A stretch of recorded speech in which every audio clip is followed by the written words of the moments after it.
All right, welcome back to ABA exam review and the continuation of our BCBA Practice Exam series.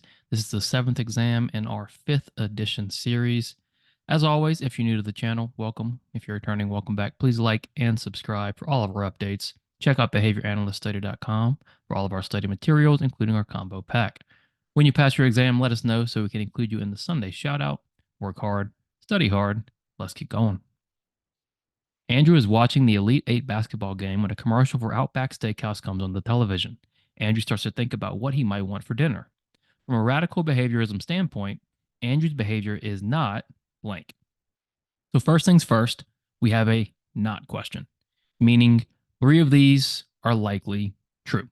And so that's how you can approach the not questions, the least questions, is you can either find the one that isn't, or you can find the ones that are and eliminate those.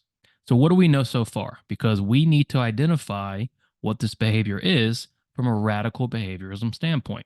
And radical behaviorism from B.F. Skinner says private events are included in our analyses of behavior. More or less, that's what radical behaviorism did. It started to acknowledge that private events were part of the analysis of behavior. So if Andrew is watching the basketball game and a commercial for Outback Steakhouse comes on and he starts to think about what he might want for dinner, what are we considering that? We're looking at Andrew thinking. So Andrew's behavior is not what? Is it a behavior? It is, right? Private events are behavior, just like public events. We just can't see them. So if Andrew is thinking, we can't see the thinking.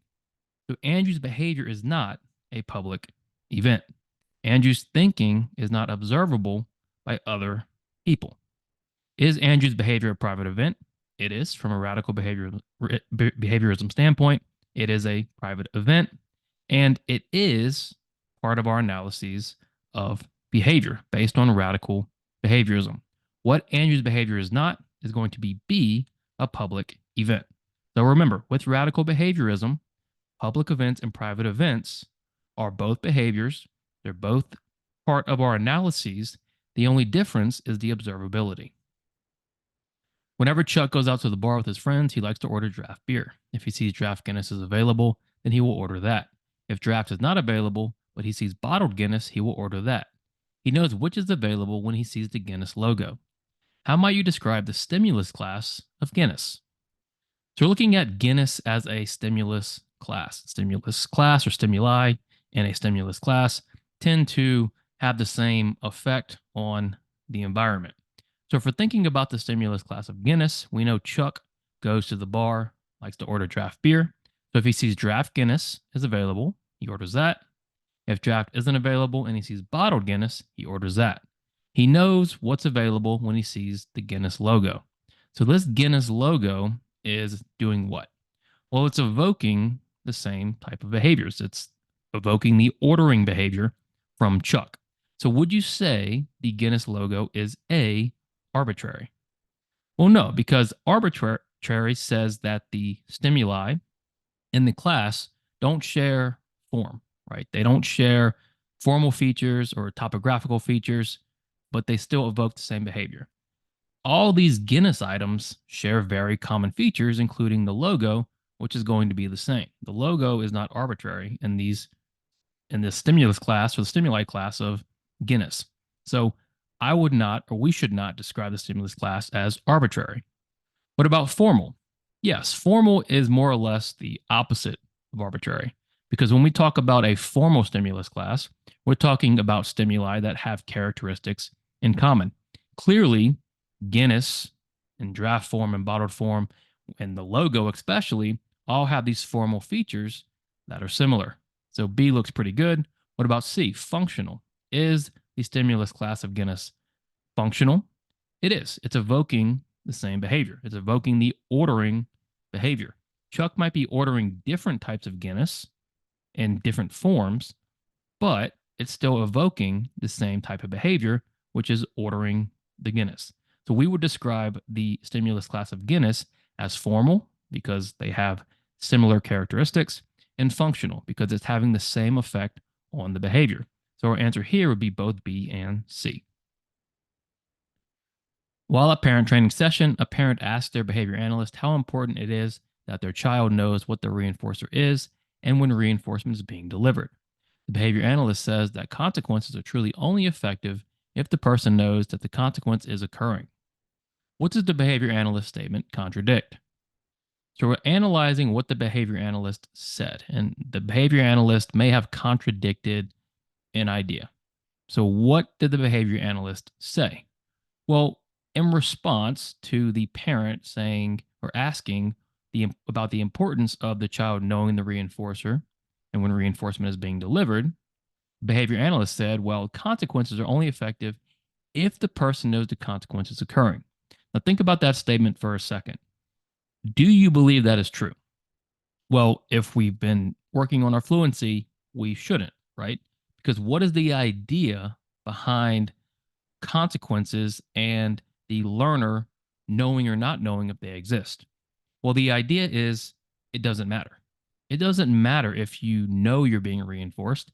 It doesn't matter if you know you're being punished. Your behavior can still change.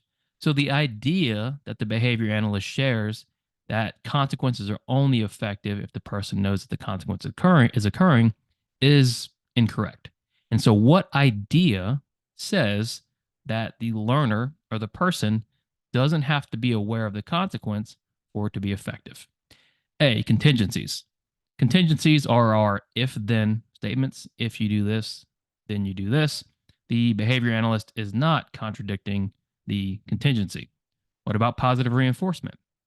The behavior analyst isn't saying anything specifically about positive reinforcement. They're talking about consequences as a whole. And so, what the behavior analyst is contradicting is automaticity.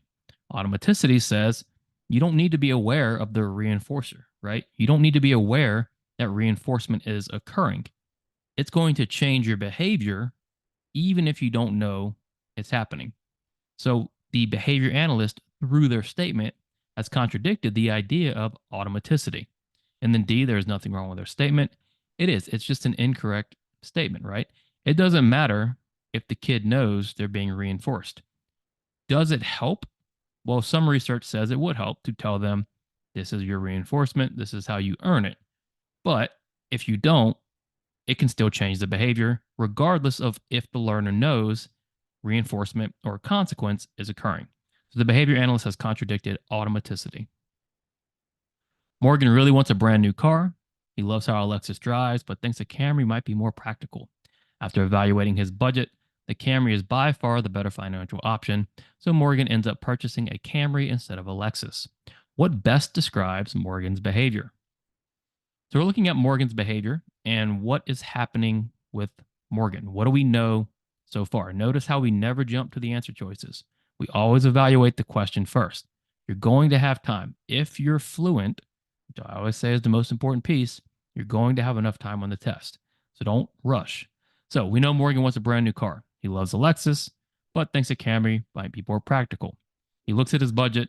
The Camry is the better option financially, so he buys the Camry. Morgan has done what? Well, he's used real world data, real world results, and he's used that to make his decision. He's not operating on theory, feel. He is being very practical, or he's being pragmatic. Pragmatic is when we use data, we use results, we use practical outcomes to make our decisions. We're not we're not operating on theory, we're not operating on our feelings. We're operating on what is actually happening and then making decisions pragmatically.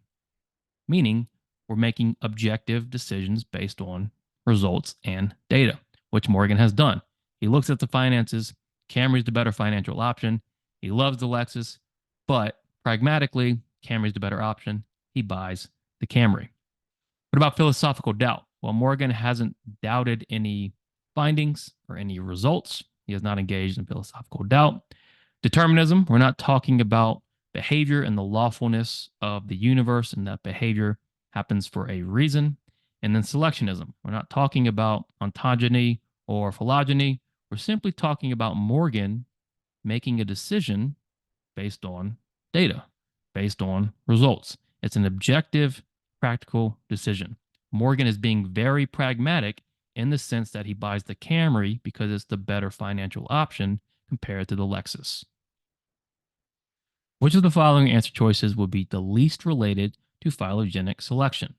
All right. So when we think about selectionism, what we just talked about a little bit last question, we typically think about ontogeny and phylogeny. And ontogeny has to do with our personal learning history. But think about your own learning history throughout your life. That's more or less ontogeny. Phylogeny has to do with our species, right? Over decades and centuries, what has changed about us as a species due to selectionism, where some behaviors persist because it helps with survival and needs, and some go away. So we're looking for a answer choice least related to phylogeny. We look at A. Over several centuries, the giraffe's neck grew longer and longer so that it could effectively gather food. This has to do with the species, right? Over a long period of time, it isn't just one giraffe, it's the whole species of giraffes, right? Their neck started to change as selectionism took over. It helped them survive, it helped them meet the need. What about B? Gradually, our ancestors started walking more upright until we are where we are today. Again, this has to do over a long line of multiple people. We're not focused on one person. But if we look at C, over the course of his life, Dave went from engaging in severe self injury and nonverbal communication to communicating with words and making friends. Now we're just focused on Dave's life and Dave's learning history. We're not focused on the before and after Dave's great grandma or great grandkids. We're focused on Dave and his personal learning history. C is much closer to autogeny than it is phylogeny. So what is least related to phylogenetic selection? That's going to be C. Over the course of his life, Dave went from engaging in severe self injury and nonverbal communication to communicating with words and making friends. Excellent. Thank you for watching. Be sure to check out behavioranalyststudy.com for all of our study materials. Subscribe for all of our updates. When you pass, let us know so we can include you in the Sunday shout out. Work hard, study hard. See you soon.